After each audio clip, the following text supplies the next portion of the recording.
Personally, I see this being a case of when, not if. I think certainly seeing an increase in electric, specifically on electric vehicles, certainly seeing an increase in electric vehicles coming into the country and being sold. I think the month just passed was actually a record in the amount of electric vehicles sold within Australia, which is great. I think one of the challenges that we have, given our geographical location, is getting access to those vehicles. And so, there's certainly a healthy level of demand, which I expect to continue to increase.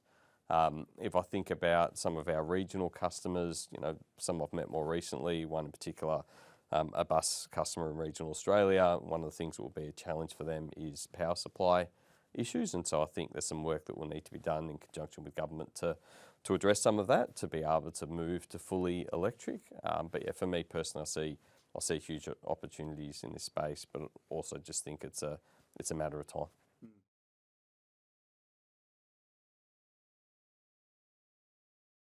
One I've been following quite closely is Norway.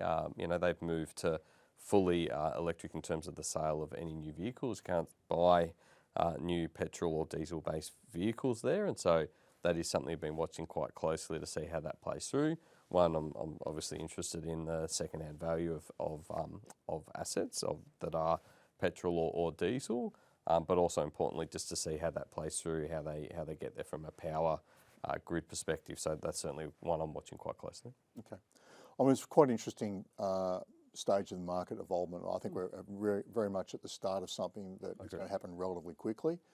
Norway's a very unique market. It's relatively small in that context and clearly not as challenged by the distances that we have here. So my sense around this issue is that what you'll see is that the trend to electric vehicles become much more pronounced in capital cities and metropolitan areas because of access to recharging. It doesn't mean that other solutions for longer haul won't become inevitable. It just means that you might end up with a two-paced development or trend.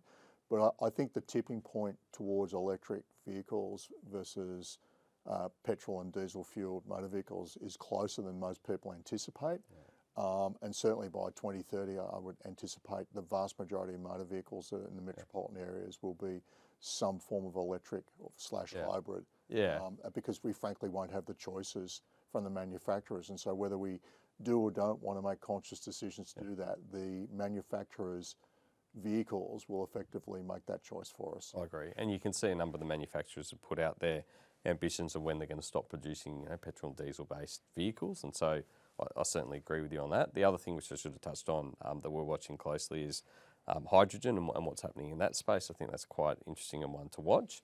And the other in the context of what I talked through with the move to no longer selling petrol and diesel-based vehicles is retrofitting and what that might look like. So there's certainly things that I'm watching closely to see how that plays through and whether that's an opportunity for our customers in the future.